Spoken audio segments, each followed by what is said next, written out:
para que al finalizar la conferencia sean atendidas por nuestra conferencista. Pero sí les ruego, por favor, les reitero la solicitud de mantener los micrófonos desactivados. Para el día de hoy, contamos con la grata visita de nuestra profesora Lucy Gabriela Delgado. Bienvenida, Lucy Gabriela. Muchísimas gracias por haber aceptado nuestra invitación. Sin duda, su vocación siempre ha sido, durante toda su vida, ha sido la de servicio, y durante esta pandemia se ha visto mucho más esa linda cualidad suya. La profesora Lucy Gabriela Delgado es bacterióloga del Colegio Mayor de Cundinamarca, hizo su doctorado en Ciencias Farmacéuticas en la Universidad Nacional de Colombia, es especializada en inmunología básica y aplicada, es profesora titular del Departamento de Farmacia de la Facultad de Ciencias y es investigadora senior del Sistema Nacional de Ciencia, Tecnología e Innovación. Ella actualmente está en comisión, así como estuvo hace un par de años en comisión en Colciencias, actualmente MinCiencias, y hoy día está comisionada en la Secretaría de Salud del Distrito. Ella además es la líder del grupo de investigación en inmunotoxicología de la Universidad Nacional de Colombia. Sus principales líneas de investigación están asociadas al estudio de la inmunotoxicología e inmunotoxicidad de productos biotecnológicos, su control en producción y principales eventos adversos desarrollados. Ella nos va a deleitar con la conferencia Respuesta inmune frente al SARS-CoV-2, implicaciones en el diagnóstico y la vacunación.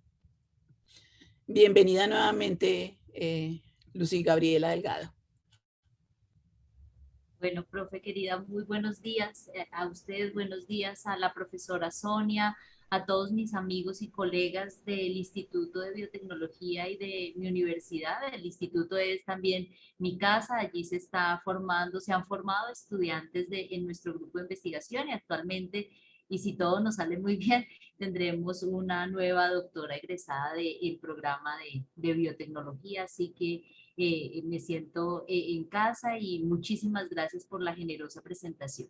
Sin más preámbulos, entonces, si les parece, vamos a empezar con nuestra presentación de hoy. El tema es un tema fascinante, es un tema importante, en tanto que pues, la respuesta inmunológica frente a un microorganismo como este termina guiando, como el título de la presentación lo señala, tanto el diagnóstico como la vacunación, tendientes, por supuesto, en un caso a la identificación o al mejor manejo del microorganismo, y por supuesto a las estrategias profilácticas que hoy despiertan tanta esperanza en el mundo y particularmente en Colombia, con las aplicaciones que ya empiezan a tener estos activos en nuestra población. Para empezar, pues nos sobra un recorderis, como todas las enfermedades infecciosas, tiene que existir una relación receptor-ligando, unas relaciones en donde las células, los tejidos o los órganos de un hospedero, en este caso de los seres humanos, tienen que tener algún tipo de receptor que favorezca el reconocimiento de esos determinantes bioquímicos que están presentes en los microorganismos. Y pues no nos cansaremos de decirlo, gracias a la ciencia se han logrado definir o determinar, o se lograron determinar a muy temprana etapa de la epidemia, identificar cuáles eran esas señales bioquímicas involucradas en la interacción entre el microorganismo y el hospedero humano. Es así como rápidamente se identificó que el microorganismo o el virus denominado SARS-CoV-2 tiene una estructura, y que dentro de esa estructura que lo recubre existen unas proteínas que van a interactuar con esos receptores de las células del hospedero humano. En este caso, el receptor de la enzima convertidora de la angiotensina 2 está involucrado en esas relaciones específicas que le permiten al virus ingresar ser internalizado y como los virus utilizan la maquinaria de la célula, al interior, y una vez el genoma del microorganismo es replicado, se generan las necesarias proteínas que finalmente van a conducir a la liberación de viriones idénticos al que en principio dio origen a esa invasión o a esa internalización. La maquinaria entonces de la célula hospedera, no sobra recalcarlo, es la que le presta sus servicios al microorganismo para que se replique dentro de ellas. En ocasiones esa replicación conduce en etapas agudas y en ese SARS-CoV-2, en ese COVID severo, a la destrucción de la propia célula blanco por densidad de los viriones, o cuando esa carga antigénica o carga viral no es tan significativa, se dice que no hay un daño mayor de la célula que está infectando y que a través de procesos como la exocitosis son liberados esos viriones para perpetuarse o continuar el ciclo de replicación en otras células. ¿Qué tiene que ver entonces la respuesta inmunológica? Se ha dicho que el COVID o la COVID es una enfermedad asociada o catalogada también como una inmunopatología.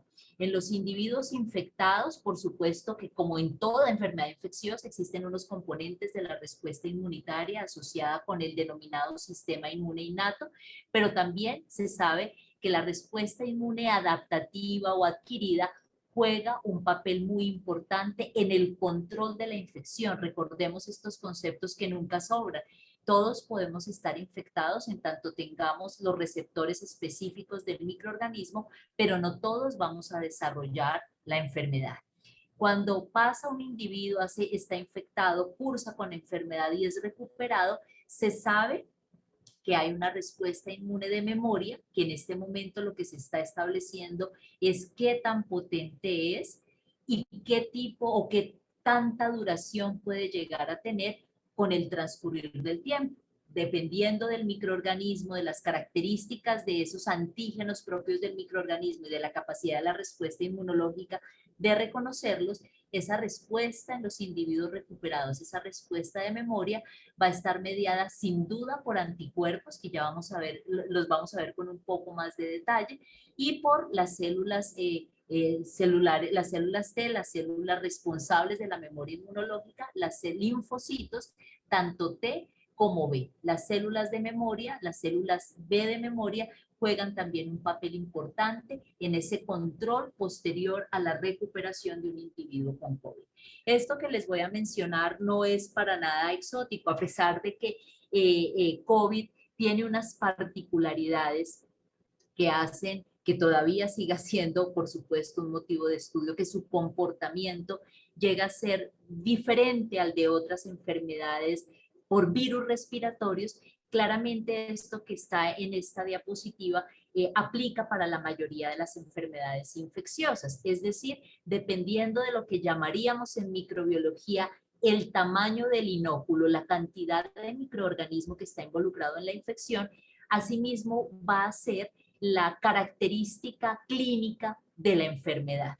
Se sabe entonces que cuando hay una baja dosis, una baja cantidad, una baja carga viral, la infección puede llegar a ser mejor controlada y los signos y síntomas compatibles con la COVID pues van a ser mucho menos severos y van a ser más controlables, más manejables, en tanto que la carga viral o altas cantidades, o en este caso dosis, como se señala acá, del SARS-CoV-2, sumado a los riesgos o a los factores de comorbilidades que han hecho que también esta enfermedad se catalogue dentro de las denominadas sindemias, se generan unos eventos inmunes que van a conducir a signos y síntomas más severos asociados, por supuesto, con la enfermedad severa, con un retardo en la depuración del microorganismo, con fallos multiorgánicos, con un, digamos, síndrome, con una característica particular que se ha visto en los individuos con COVID severo,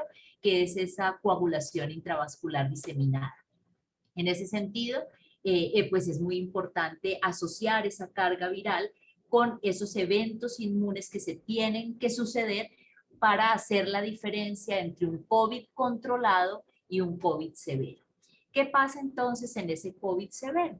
Va a haber una serie de factores y repito, se ha catalogado esta enfermedad como una inmunopatología en donde el virus induce una cantidad de señales que promueven la apoptosis, que promueven algo muy importante que se ha denominado la tormenta de citoquinas, donde distintas citoquinas, principalmente proinflamatorias, se liberan indiscriminadamente y se han asociado con ese daño multiorgánico. También el síndrome de distrés respiratorio agudo, se liberan grandes cantidades de reactantes de fase aguda, se acompaña de algo bien importante, a pesar de que hay citoquinas proinflamatorias asociadas con estos fenotipos de células T, las células TTH1, el fenotipo claramente de células citotóxicas, se presenta o se acompaña a este COVID severo de una linfopenia y de una eosinopenia. Eso significa que hay una reducción en las células que están mediando la respuesta específica, por ejemplo, en este caso, clásicamente contra los virus. Es importante entonces señalar que el comportamiento inmune del SARS-CoV-2, sobre todo el severo, pues despierta unas dudas importantes que hace que pues siga siendo motivo de estudio en este momento.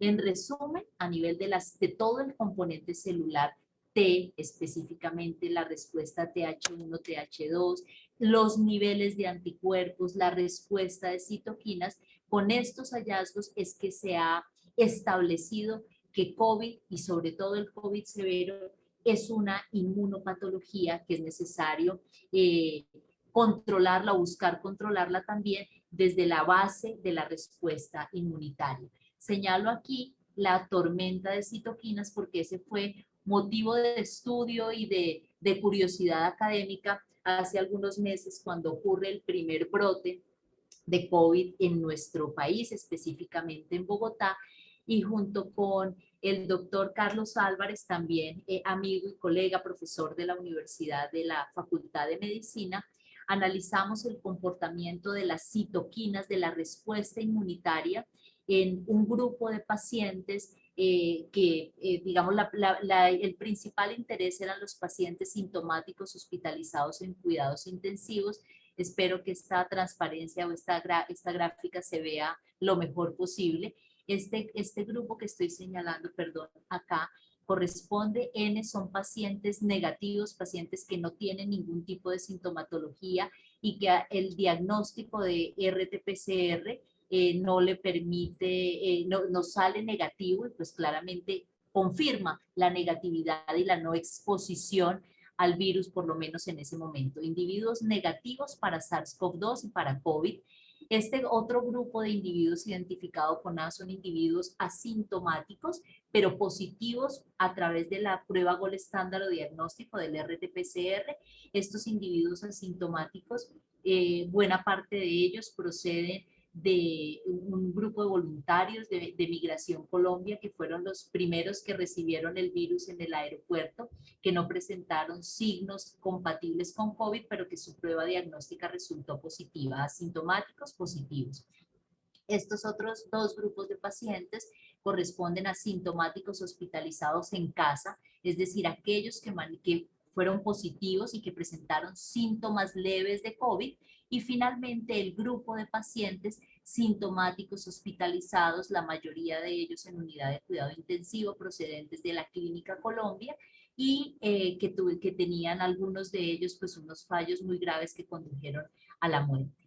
Monitoreamos entonces los niveles séricos de estas citoquinas asociadas con esos perfiles TH1, TH2, asociados a su vez con respuestas pro y antiinflamatorias, y nos damos cuenta, incluso controversialmente, contrario a lo que está reportando la literatura, que el factor de necrosis tumoral, los interferones, la misma interleuquina 2, se ven incrementadas ostensiblemente en los pacientes con COVID severo. Nosotros no encontramos esa misma tendencia, todo lo contrario, en los pacientes muy graves, hospitalizados, repito, en unidad de cuidado intensivo, hubo un descenso ostensible y marcado en estas citoquinas proinflamatorias, muy seguramente acompañado porque no lo medimos, los niveles de linfocitos circulantes. Recordemos que lo que ha sido descrito en la literatura es que hay una linfopenia muy marcada y claramente si las principales células productoras de estas citoquinas proinflamatorias se ven sensiblemente reducidas, claramente puede deberse a esta misma reducción. La otra posibilidad es que los niveles séricos de estas citoquinas pues estén en este número bajo, pero que localizadamente a nivel del tejido sea donde se presenten esos grandes niveles de citoquinas causando un daño focalizado en los tejidos en donde está el virus presente. Esas son las dos posibilidades que hemos planteado. Sin embargo, nos llama mucho la atención este otro hallazgo, el incremento ostensible y claramente diferencial con otros grupos clínicos de la interleuquina 6, que esto también está confirmando los hallazgos reportados en la literatura, una citoquina bastante plástica, puede participar dependiendo su entorno y el ecosistema donde esté actuando.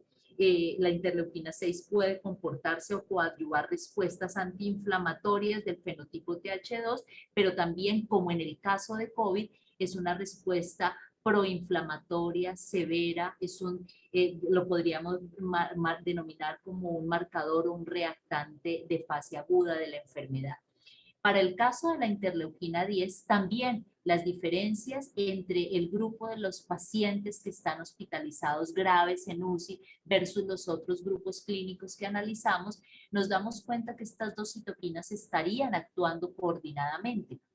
¿Por qué razón? Porque la interleuquina 10 es una clásica citoquina antiinflamatoria, pero también está, digamos, catalogada o está clasificada dentro del grupo de las citoquinas reguladoras, es decir, la que compensa y ayuda a balancear la respuesta antiinflamatoria y proinflamatoria de forma tal que proponemos que esta interleuquina 10 sea la responsable de la bajorregulación de las antiinflamatorias, promoviendo en este caso la presencia o la liberación selectiva e incrementada de la interleuquina 6.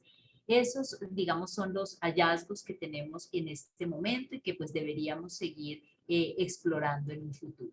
¿Qué tenemos ahora en el escenario mundial? Claramente, unas características de esa respuesta inmunitaria, tanto innata como adaptativa, representada también o asociada más bien con la carga viral y cómo se comporta, cuál es el comportamiento, ay, discúlpenme, creo que me salí aquí, el comportamiento en el escenario de la infección, el primer contacto de esa llegada del virus y cuál sería ese comportamiento de la respuesta inmune en individuos inmunocompetentes.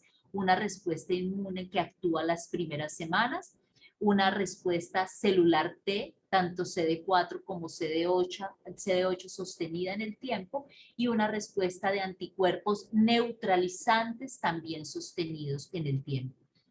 El promedio de cuando ya hay una infección por SARS-CoV-2, y aquí es donde empezamos a tener unas pequeñas diferencias en lo que correspondería a una infección genérica viral y la infección por SARS-CoV-2. La respuesta inmune innata parece que retarda su efecto.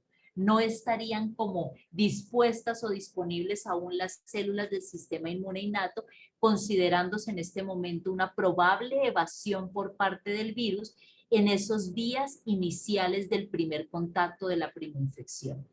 Posteriormente, la carga viral empieza a incrementarse hasta que semanas después, de 2-3 semanas posterior a la infección, al primer contacto, empieza a descender la carga viral, sumado o más bien promovido por la actividad de las células T, tanto CD4 como CD8, y de los anticuerpos neutralizantes.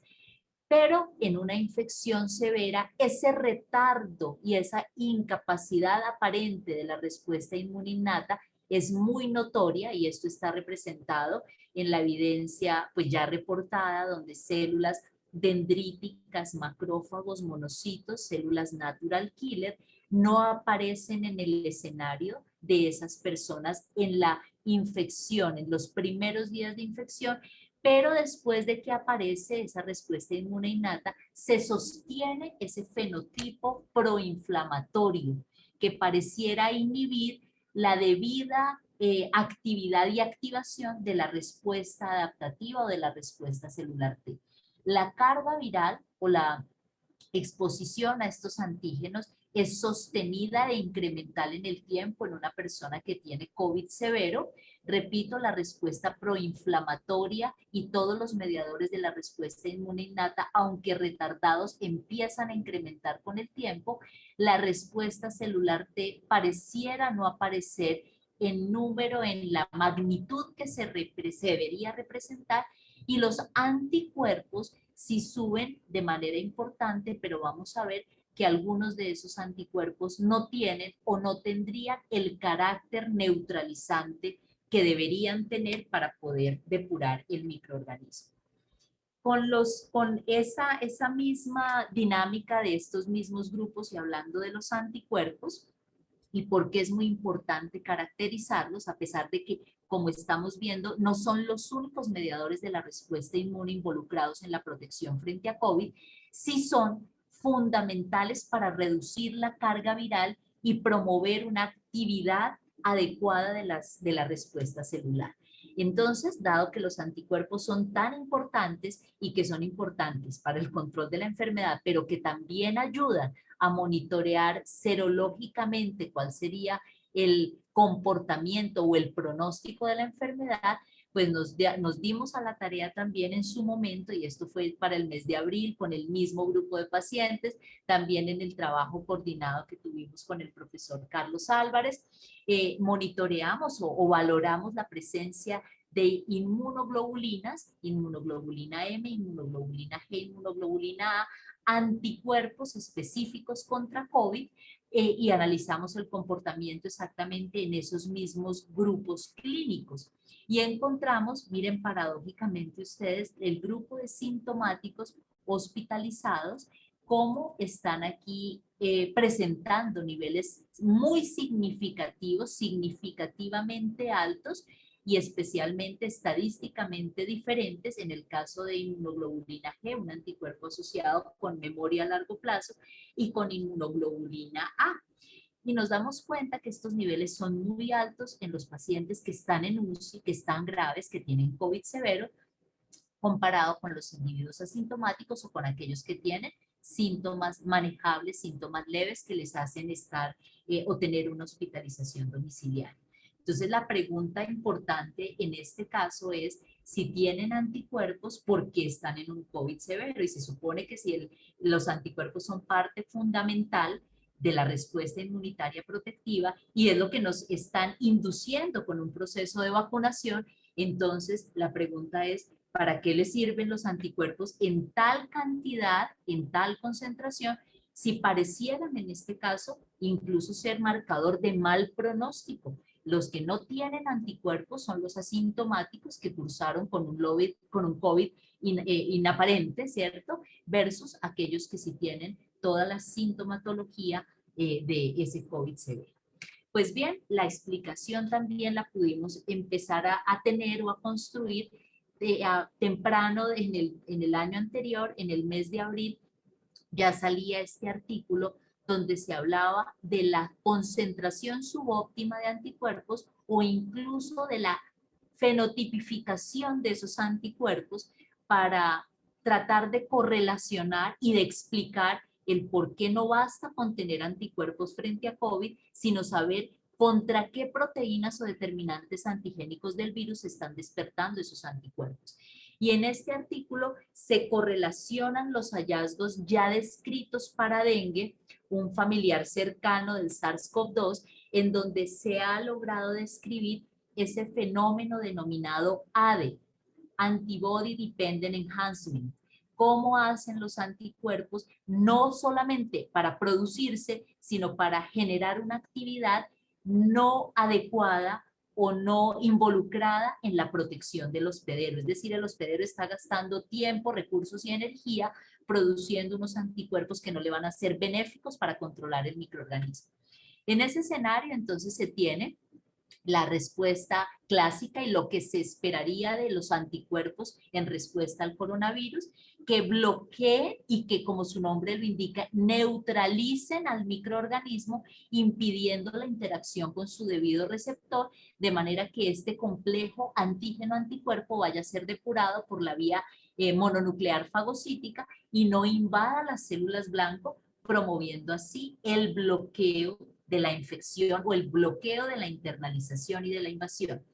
Pero los otros escenarios ocurren y ocurren de manera perjudicial para el hospedero, es cuando esos anticuerpos no son de carácter neutralizante, no están dirigidos eventualmente contra los epítopes antigénicos del virus que limitarían la interacción con la célula blanco, están en concentraciones bajas. Se habla también de la baja afinidad que tendrían esos anticuerpos por su receptor viral y que producto de esa baja afinidad estarían induciendo una serie de cambios en el fenotipo de los anticuerpos, promoviendo o haciendo que su actividad neutralizante se pierda o se reduzca, induciendo anticuerpos no neutralizantes. Sin embargo, hoy en día sabemos que dados los distintos antígenos que tiene el virus, ese potencial neutralizante y no neutralizante está más bien determinado por el tipo de antígeno frente al cual se están produciendo. El virus tiene distintas proteínas. Una de ellas, y muy famosa y muy popular, es la que hace parte de la espiga o espícula del virus, y otra es la que envuelve o la que está asociada con la nucleocápside, con la cápside viral, que se denomina la proteína de la nucleocápside o proteína M. Pues bien, se sabe hoy entonces, y hay mucha más evidencia que soporta, que los anticuerpos no neutralizantes están dirigidos contra la proteína de la nucleocápside, mientras que los anticuerpos neutralizantes estarían dirigidos contra la proteína de la espícula. Si están dirigidos contra la proteína de la nucleocápside, lo que promueven esta cantidad de anticuerpos son interacciones inespecíficas hacia otras células tipo monocitos o macrófagos, facilitando el ingreso del virus a las células blanco e incluso promoviendo una señalización mediada por estos toll-like receptors que tenemos acá, TLR3, TLR7, TLR8, induciendo la liberación en grandes cantidades de estas citoquinas proinflamatorias asociadas, por supuesto, a ese fenómeno ya identificado como tormenta de citoquinas que marca o que induce la clasificación de la COVID dentro de las inmunopatologías. Entonces, pues tenemos acá la explicación a esto que veíamos anteriormente.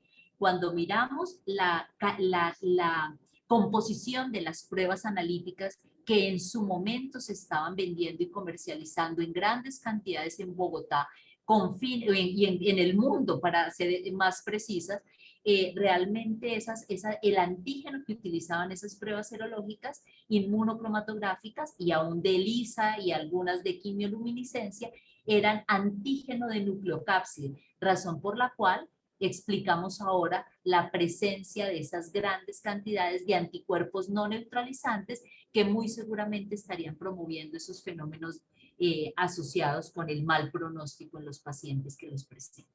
Como estamos hablando de todo y de la relación con la respuesta inmunitaria, pues no podía dejar de explicar estos conceptos que en ocasiones se han hecho populares, pero que de pronto no se entienden. Las pruebas rápidas, las lentas, las no tan rápidas.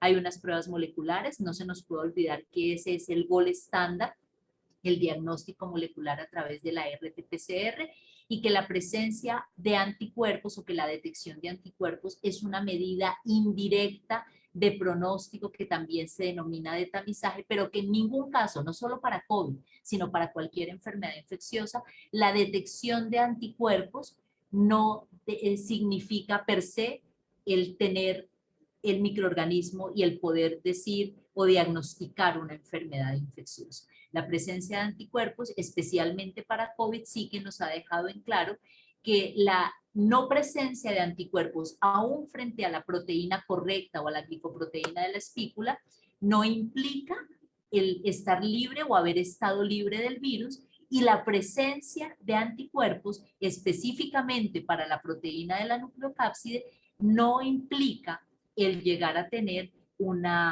una protección, una exposición al SARS-CoV-2.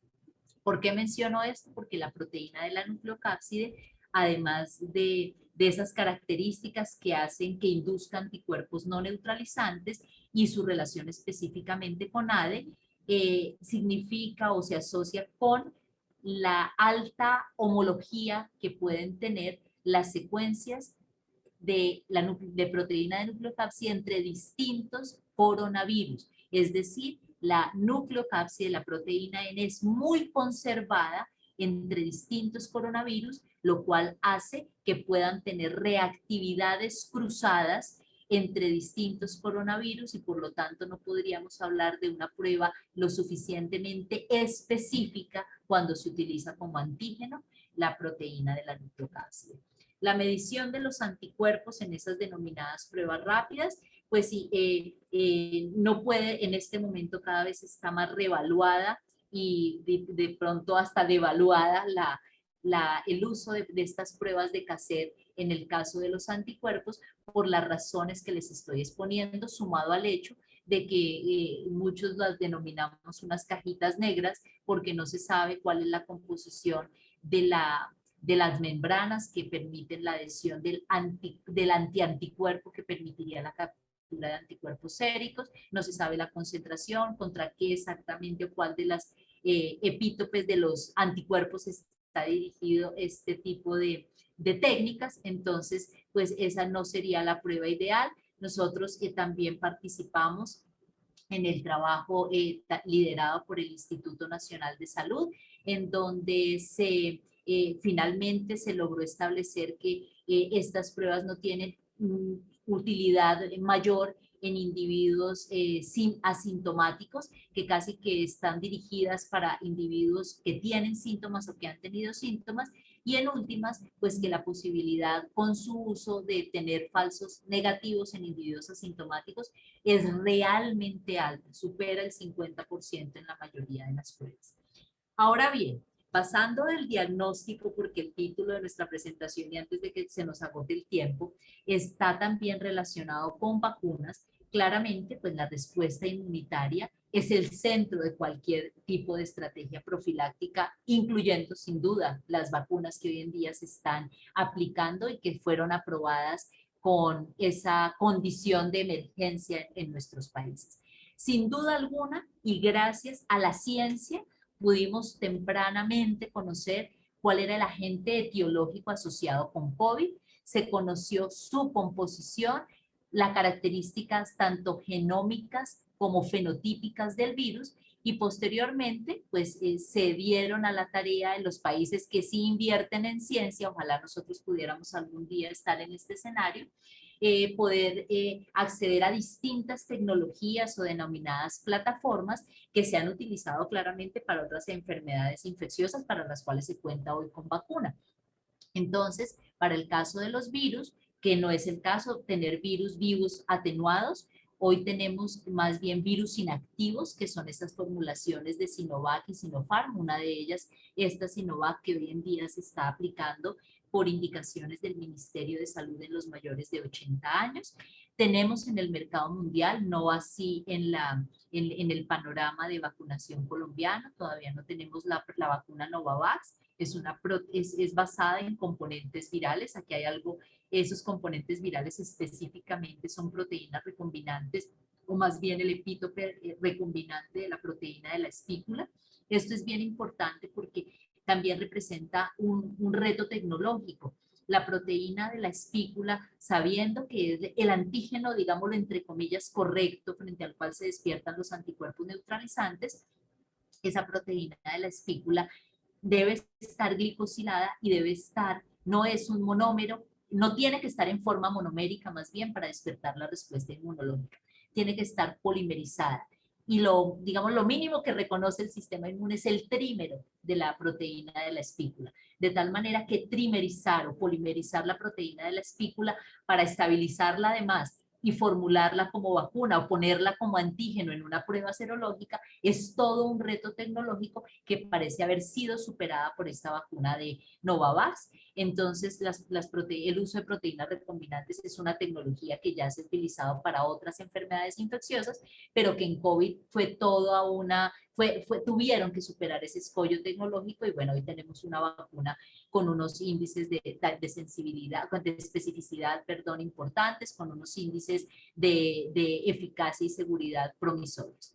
Las vacunas, estas dos vacunas que son, utilizan plataformas, digámoslo así, novedosas, en donde se utilizan vectores virales, es decir, virus no asociados con enfermedades que simplemente se utilizan como vehículo para llevar el inserto de la proteína antigénica y en ese caso utilizan otros adenovirus o de chimpancé o de humanos asociados con el resfriado común que portan las proteínas antigénicas, en este caso son las formulaciones de Oxford AstraZeneca, de Sputnik, la vacuna de la Sputnik, recordemos que es la del Instituto Gamaleya de Rusia, la Janssen de la casa comercial Johnson Johnson, CanSino es una vacuna china, y finalmente, pues las vacunas basadas en el RNA del microorganismo, que son las formulaciones de Pfizer y de Moderna, que tienen otros retos tecnológicos.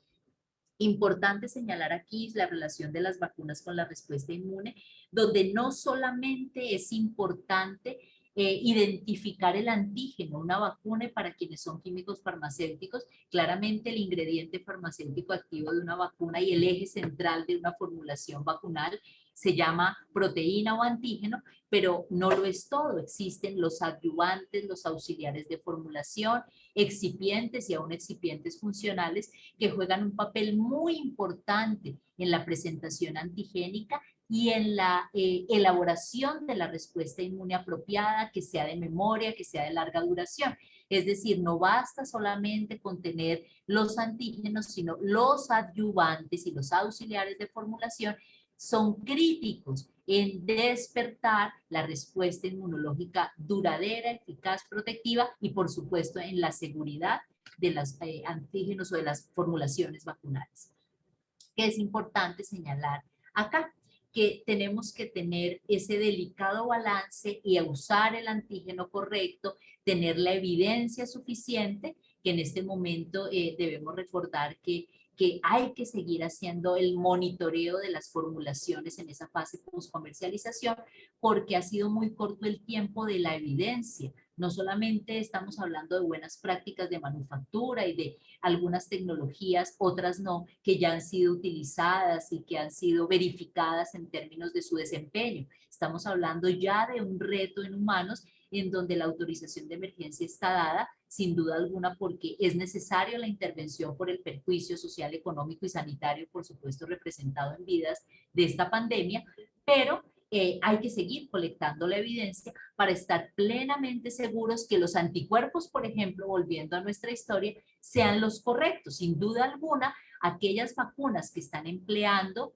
la proteína de la espícula y ninguna otra proteína del virus pueden llegar a tener un direccionamiento en la producción de anticuerpos neutralizantes muchísimo mayor que aquellas vacunas que, por ejemplo, utilizan el virus completo inactivado, porque recordemos que el virus completo tiene esas otras proteínas como la nucleocápside que no están siendo anuladas, que el sistema inmune las puede ver y frente a la cual se pueden despertar proteínas y como nos dice este artículo, pueden llegar a inducir una producción, un balance hacia la respuesta TH2 asociado también con una respuesta o producción de anticuerpos no neutralizantes con los efectos que pudieran llegar a tener estas vacunas.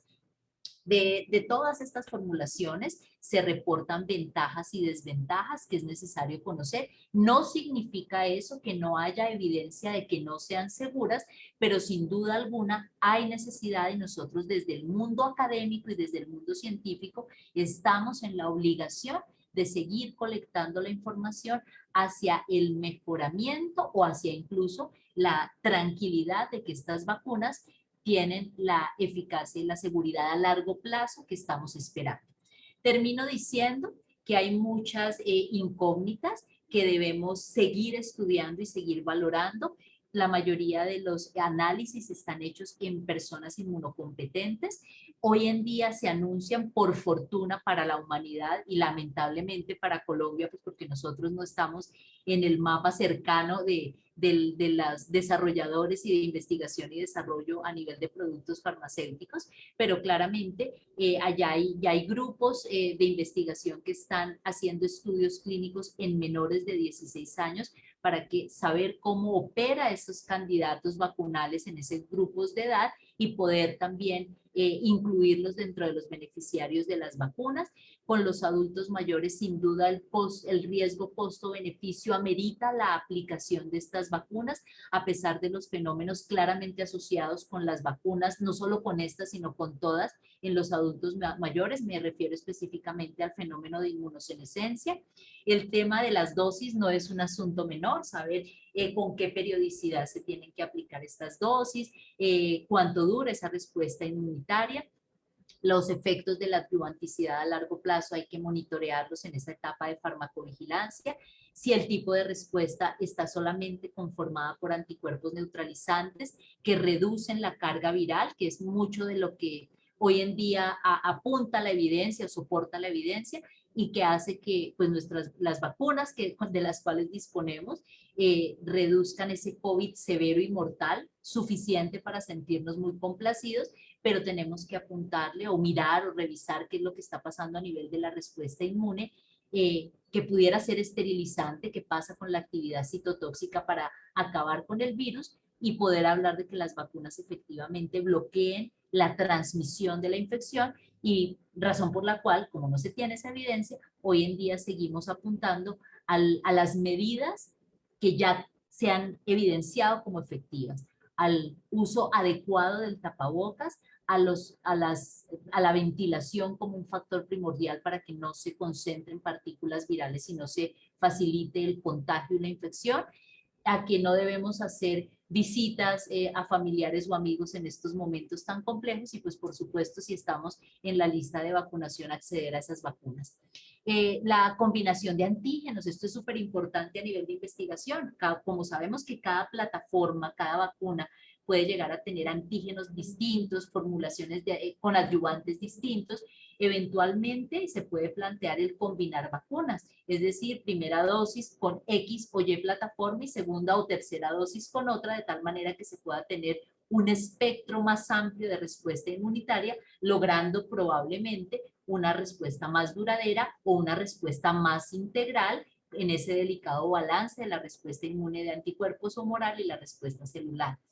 Analizar la reactividad cruzada asociada con esas mutaciones o con esas variantes génicas que vienen surgiendo, y bueno, todo lo que hoy en día ya es el reto tecnológico de formulaciones que realmente cumplan con condiciones adecuadas, por ejemplo, para países como los nuestros, porque sabemos que pues unas vacunas muy importantes, muy seguras, muy, digamos, con la eficacia y la efectividad que se espera, pero que, digamos, logísticamente son inalcanzables para poblaciones que no tienen ni siquiera pues un refrigerador para los alimentos, pues mucho menos cuentan con las condiciones muy sofisticadas en términos de ultracongelación. Termino diciendo que ojalá nosotros, y estoy hablándole a mis colegas y amigos del Instituto de Biotecnología, de la universidad, de la Facultad de Ciencias, de un departamento como farmacia, que estamos en deuda con el país. Nosotros deberíamos estar liderando en este momento discusiones sobre la producción local de biotecnológicos, vacunas, otras terapias, utilizar COVID como una excusa para retomar esa actividad y esa relación entre la academia, el Estado y la empresa, y pues es una discusión que tenemos pendiente y que estamos pues en mora de dar con la fuerza y con la magnitud que se esperaría en este momento por parte de quienes decimos saber cómo se hacen los productos biotecnológicos. Pues muchas gracias, eso era todo lo que hoy tenía por compartirles, gracias por la atención y bueno, si puedo responder preguntas, aquí estoy, muchas gracias. Muchísimas gracias, Lucy Gabriela, excelente la conferencia, con esa claridad que nos la presenta, que hace entendible todos estos procesos complejos que ocurren en la célula. Muchas gracias por bajarlo para que pues todo nuestro público y todos nosotros podamos entender. Definitivamente es muy compleja la situación, ¿cierto? Y ahí ya hay alternativas de solución, pero sin embargo me queda como la idea de que lo más importante todavía es el autocuidado, ¿sí? No hay otra, no hay una mejor vacuna que esa, ¿verdad? Sí, efectivamente, seguimos teniendo, dado incluso la baja cantidad de dosis de las vacunas, pues nosotros tenemos la necesidad de seguir con esos esquemas de autocuidado. Y aún con las vacunas, no podemos olvidar que las vacunas reducen la carga viral y eso en algún momento tendrá que tener un impacto en la transmisión, pero por ahora no hay evidencia de que se bloquee la transmisión y por lo tanto tenemos que seguir con las medidas de autocuidado, no solamente para prevenir de manera egoísta que yo no me enferme, sino si eventualmente yo soy portador y represento un vector infeccioso para las personas que conviven conmigo, que interactúan conmigo, pues es también un principio de solidaridad y respeto, seguir utilizando el tapabocas y todas las medidas que ya han demostrado una eficacia en la prevención del contagio del SARS-CoV-2. Ujú, así es. Voy a transmitir algunas de las preguntas que tenemos por acá.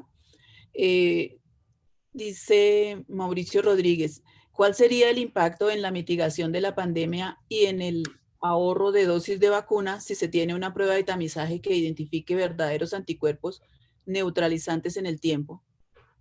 Es una muy buena pregunta. Nosotros desde la inmunología lo planteamos. No es muy operativo, es decir, la necesaria toma de una muestra antes y después de cada inmunización para valorar la producción de los anticuerpos masivamente, pues no sería operativo, pero sin duda alguna es la manera de saber incluso y de confirmar la eficacia de estas vacunas que todas reportan en sus fases preclínicas y en los dossiers que indujeron la autorización de emergencia de las mismas, todas refieren la presencia o la inducción de anticuerpos neutralizantes. Debo mencionar que nosotros aquí en la Secretaría de Salud, en cabeza del secretario, ya se implementó un programa de inmunovigilancia y lo estamos cursando en un pequeño grupo de voluntarios a los cuales se les tomó muestra de muestra preinmune de sangre para valorar anticuerpos y posteriormente se les va a hacer la toma de muestra posterior a cada una de las inmunizaciones de tal manera que confirmemos, como también es obligación de la autoridad sanitaria, confirmar el desempeño y la actividad de estas vacunas, así sea en un pequeño grupo de pacientes, pero sin duda alguna ese sería el escenario ideal. Okay, muy bien. Pregunta Roberto García Díaz. ¿Por qué el cuerpo invierte tanta energía, recursos y tiempo en producir anticuerpos no neutralizantes si no le sirven para controlar la enfermedad de COVID? Porque los microorganismos también se las ingenian y entonces parte de las características de patogenicidad de los microorganismos están en esa posibilidad de engañar la respuesta inmunológica, de confundir nuestro sistema inmune. Si el sistema inmune está diseñado para atacar o combatir, a eso nos enseñaron durante la ontogenia en ese estadio embrionario y fetal. Todo lo que no conozcamos debemos despertar una respuesta inmune para tratar de controlarlo. El microorganismo también confunde y parte de las estrategias de evasión de los microorganismos está en inducir respuestas que tienen entretenido al sistema inmune para ellos seguir pues con sus procesos de desarrollo, de perpetuidad intracelular.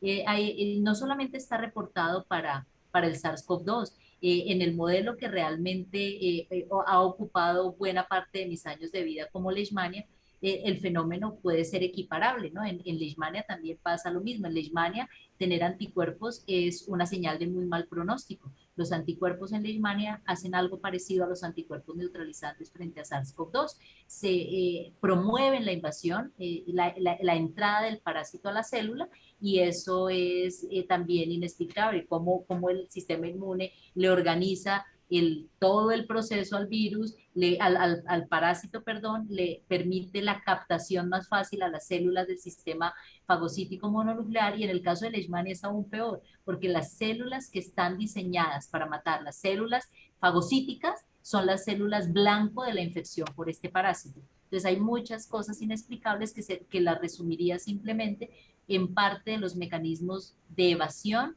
de algunos microorganismos y de sus mecanismos de patogenicidad para el caso de algunas enfermedades. Muchas gracias. Pregunta, dice Jair Telles: profesora Gabriela, muchas gracias por su excelente presentación. ¿Nos podrías, por favor, ilustrar un poco sobre lo que se sabe de la respuesta inmune en niños y si el sistema inmunológico poco entrenado puede ser una de las razones de la posible evasión de la infección en niños? Bueno, realmente en niños no hay mucha información, incluso hay posturas que dicen que los niños son resistentes al virus, cosa que no creería, pero la poca evidencia lo que señala es que el entorno proinflamatorio que se tiene, por ejemplo, en los adultos mayores, que promueve esa patogenicidad del virus, no se presenta tanto en los niños, y que eventualmente es que no podemos hablar de niños en un rango amplio, por eso hay necesidad de hacer como segmentos para poder estudiar debidamente la respuesta inmunitaria. Se sabe claramente que los menores de 5 años, durante ese proceso de entrenamiento y de madurez de la respuesta inmunitaria, pudieran tener un comportamiento distinto, es decir, desde el nacimiento, los neonatos hasta los 5 años pudieran tener un comportamiento distinto, que durante la fase de esa primera infancia hasta la adolescencia, es decir, hasta donde hay datos a los menores de 16 años, es decir, entre los 5 y los 15 años, y en esos 10 años de la vida hay necesidad de segmentar ese grupo para también hacer un análisis de la respuesta inmunitaria allí, mediada, entre otras, por otros sistemas secretores. Hay demasiada tela donde cortar, pero los sistemas secretores se interactúan: sistema nervioso, sistema inmune y sistema endocrino. Y se dice que durante esa fase de maduración, todo el sistema endocrino y hormonal que está en esa fase de la preadolescencia también puede estar condicionando o promoviendo comportamientos particulares de la respuesta inmune, y por lo tanto de su capacidad de enfrentar microorganismos como el SARS-CoV-2. Pero hasta el momento no hay una clara evidencia distinta a que hay un menor entorno inflamatorio y proinflamatorio en los menores versus los mayores, que haría que se promuevan las condiciones de patogenicidad del SARS-CoV-2 en esos dos grandes grupos de los extremos de la vida. Okay. Daniel Uribe comenta: excelente conferencia, profesora Lucy Gabriela. Pregunta: si el compuesto principal de una vacuna es la proteína antigénica, ¿cuál es el mecanismo de las vacunas de RNA viral? Bueno, muchas gracias a mi amigo y colega, el profesor Daniel, tan bello, por el comentario. Lo siguiente, siguiente es la respuesta a su pregunta.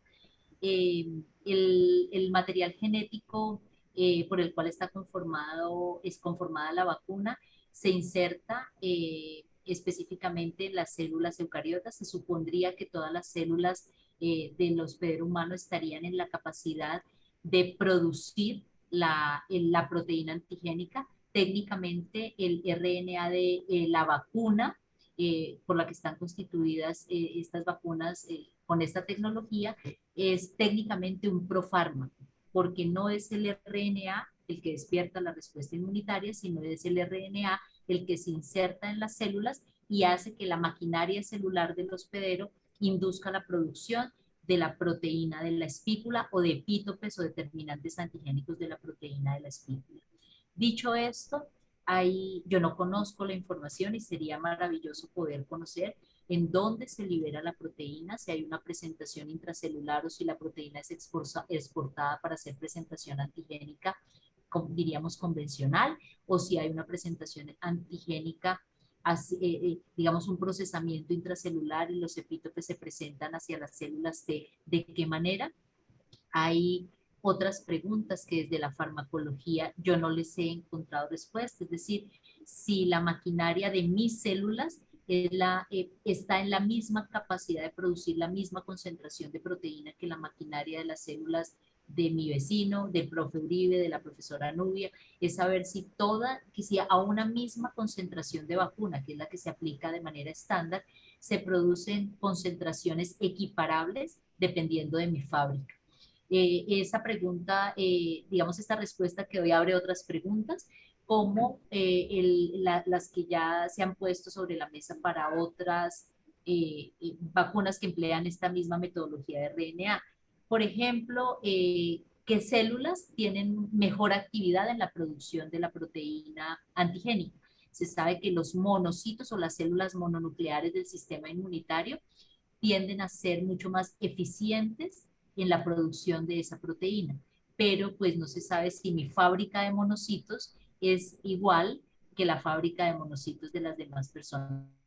Se esperaría que haya más o menos, y se supone que los desarrolladores, investigadores y los fabricantes deberían tener esa respuesta, pero desconozco si por cuenta de la protección de las patentes, pues no ha sido liberada o está dentro de los secretos industriales que no podemos conocer. Ujú. Profesora Lucy Gabriela, tenemos muchas preguntas y muchos comentarios, todos refiriéndose a la excelente conferencia que ha presentado, que muchas gracias por esta conferencia.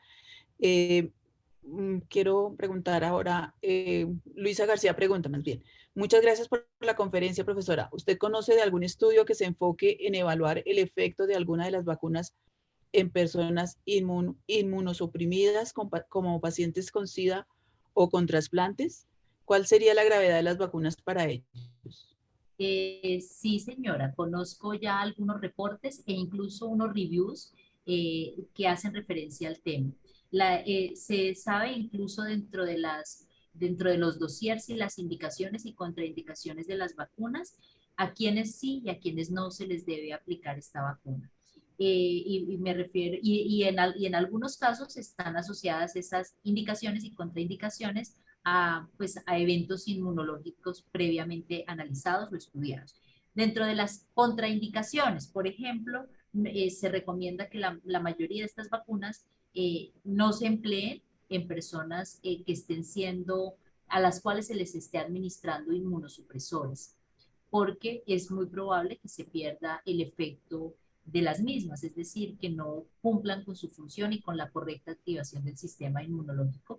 Esa es como una de las razones. No está indicado el uso de estas vacunas en personas no solamente inmunocomprometidas o inmunosuprimidas, sino en personas que estén tomando medicamentos inmunosupresores, y se recomienda que solamente una vez que se suspende el tratamiento inmunosupresor se les pueda aplicar el activo biológico o la vacuna.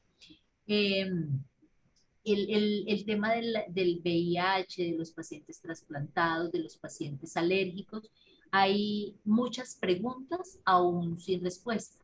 Claramente dentro de los grupos que fueron utilizados en las fases preclínicas, pues se espera que sean personas inmunocompetentes, y fueron las que en su mayoría fueron empleadas para obtener los datos que condujeron a los reportes de eficacia, seguridad y efectividad para obtener eh, las autorizaciones de emergencia. Pero muchos otros grupos y muchos otros estudios se tienen que hacer para poder ampliar el espectro de las personas vacunadas o a vacunar, y también para reducir o tener más certeza de las prohibiciones expresas del uso de las mismas en algunos grupos. Eh, por ejemplo, hay otra condición fisiológica de inmunosupresión que es el embarazo. Y se ha dicho que pues en personas, en mujeres en embarazo, pues no se deben aplicar las vacunas. Sin embargo, ya una de ellas ya abrió o digamos amplió ese panorama y ya tiene un grupo clínico exclusivamente dirigido a mujeres embarazadas que se están incorporando a esa fase experimental, y que probablemente en algunos meses ya se nos podrá decir si las mujeres en embarazo, condición fisiológica de inmunosupresión, pueden ser aptas para recibir las vacunas en una fase ya abierta. Eh, es lo que conozco, todo está en teoría y en postulados teóricos, pero pues sí es necesario hacer mucha mayor experimentación para poder resolver estas inquietudes. Me refiero exclusivamente a las recomendaciones de los fabricantes y que creo que todas están esas recomendaciones asociadas a que pues si no tengo un sistema inmune competente, pues mi vacuna pues se va a desperdiciar, digámoslo de esa manera. ¿Sí? Igual si se recomienda, si yo tengo una gripa o si tengo una enfermedad infecciosa, no se vacune, porque mi sistema inmune está distraído tratando de controlar o tratando de mirar a ver cómo se desenreda del microorganismo que está atacando y pues probablemente no se va a concentrar en inducir la respuesta inmunitaria frente al antígeno que me está siendo entregado a través de la vacunación. Ok, muy bien. Voy a juntar acá dos preguntas que hace Tatiana Picón y Patricia Guerrero. Eh, eh, de las vacunas que ya se conocen, ¿cuál tendría el mejor mecanismo? Y en el caso personal, ¿cuál preferiría que le colocaran? Bueno, esas son preguntas muy interesantes. Capciosa.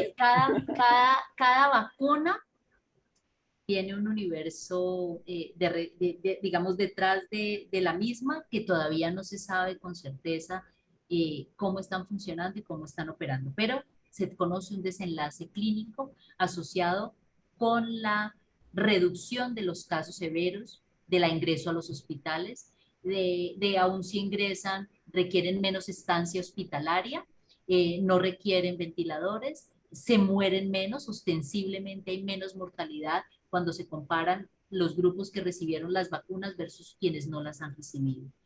Se habla de porcentajes de eficacia diferenciales, ¿no? Se habla desde el 50 a 65% en algunas formulaciones versus otras que llegan al 95%, pero no se nos puede olvidar eficacia representada en qué? En el desenlace clínico. Entonces, para poder responder adecuadamente cuál funciona mejor, hay necesidad de saber cómo está operando y ese desenlace clínico, con qué actividad y activación de qué componentes inmunes se está asociando para poder tener mayor certeza en la respuesta. Yo voy a dar una respuesta un poco política y es que yo me pondría cualquiera siempre y cuando las personas que deban ser priorizadas realmente sean priorizadas. En lo personal, y yo esta respuesta ya la he dado en otros escenarios, tengo la inmensa fortuna de trabajar en este momento en el Laboratorio de Salud Pública de Bogotá, con varias decenas de personas a cargo de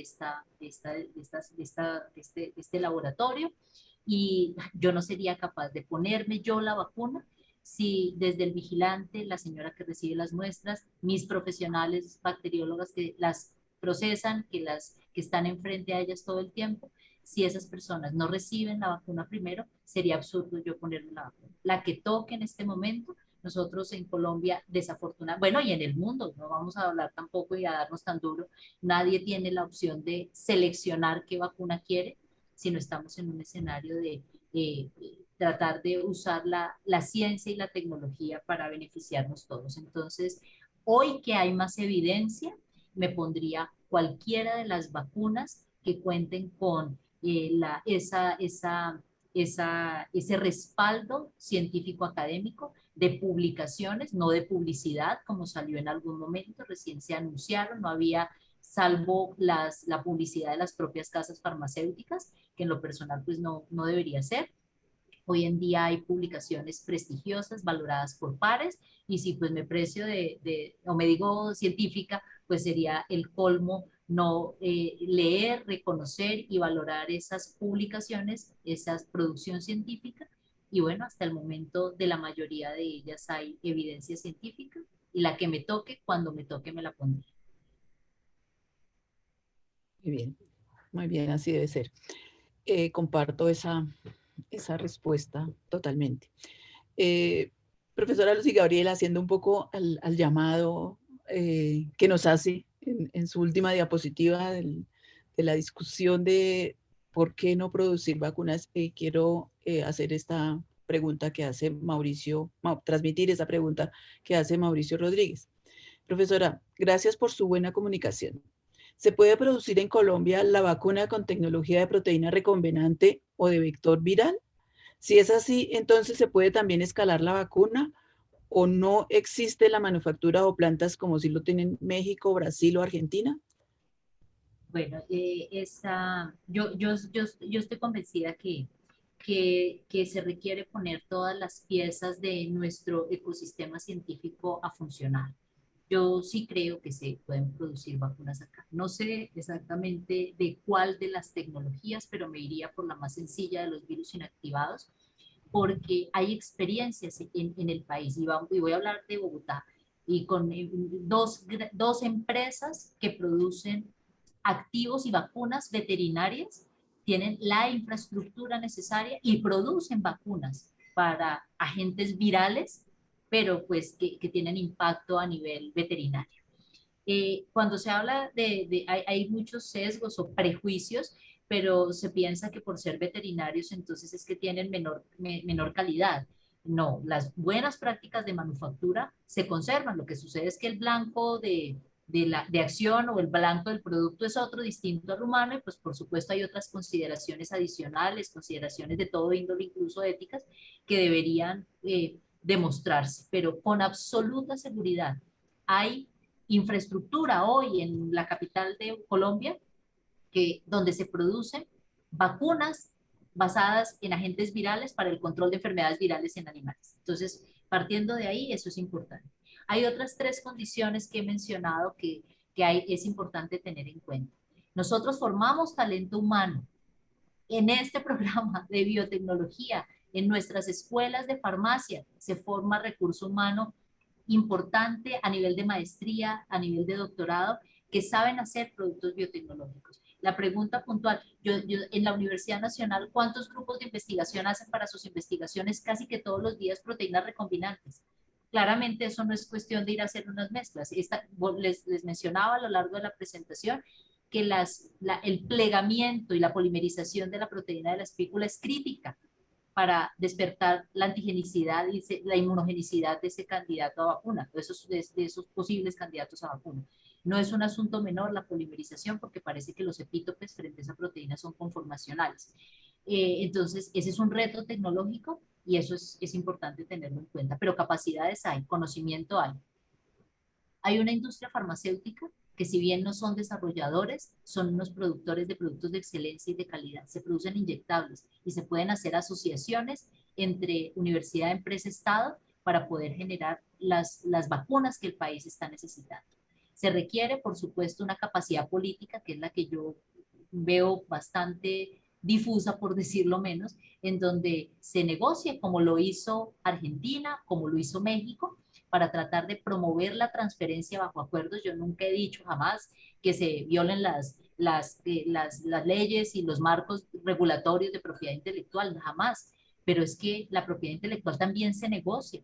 Los permisos también existen. La posibilidad de llegar a acuerdos benéficos para las partes, incluyendo la población colombiana, también se pueden dar. Entonces, no solamente es decir que sí y comprar al precio que quieran, sino realmente empezar a negociar de una manera adecuada que promueva ante todo la transferencia de esa tecnología, que nos entreguen las formulaciones, que podamos hacer esa vacunología inversa de tal manera que se pueda mirar con detenimiento cuál es la composición de las vacunas y poderlas producir acá. Eso se puede. Y el último aspecto que no es menor, y es que Colombia tiene unos marcos regulatorios supuestamente ejemplares. Nosotros como país tuvimos de las primeras regulaciones para productos biotecnológicos de Latinoamérica. Los marcos regulatorios para la entrada de productos biotecnológicos a los cuales se les estaban venciendo las patentes, pues se generaron y se hicieron y se discutieron en este país. Entonces tenemos talento humano debidamente formado, tenemos industria farmacéutica que tendría condiciones locales para producir, sumado a la industria que ya produce hoy activos vacunales con fines veterinarios. Y tenemos marcos regulatorios. Lo que sucede es que creo que hay que tener voluntad política, recursos y poner todas las piezas a funcionar para que esto pueda ser una realidad en el corto tiempo. Así es, muchísimas gracias. Eso, así es, o sea, tendríamos que conjurar todos los los actores para que eso se dé. Y de alguna manera siento que nosotros no hemos hecho nuestro pedacito, o sea, que tenemos que hacerlo y todavía estamos lentos para dar respuesta a estas necesidades. Hay muchísimas más preguntas, muchos comentarios, todos de verdad agradeciéndole la participación, la excelente conferencia que nos ha presentado. Doctora Gabriela Delgado, muchísimas gracias nuevamente. Nuevamente quizás esperamos que nos acompañe en estos seminarios y en estas discusiones. Hasta una nueva oportunidad. Muchas gracias, muchas gracias. Es un placer estar en mi casa. Muchas gracias y saludos a todos y gracias por la atención. Bueno, chao, Lucy. Perdón, para la próxima semana tenemos ya nuestra conferencia planeada, la va a dictar en el grupo de bioprocesos y bioprospección. Están todos cordialmente invitados a esta... Ingeniera, la siguiente semana tenemos acreditación del programa, entonces vamos, porque pues van a estar muy ocupados los profesores y los estudiantes en las reuniones con el proceso de acreditación. Sería la siguiente, hoy en 15. Sí, gracias Ivonne por la aclaración, así es. Discúlpenme, dentro de 15 días nos veremos nuevamente en este espacio, todos cordialmente invitados. Muchas gracias y que tengan un resto de día muy agradable. Hasta luego.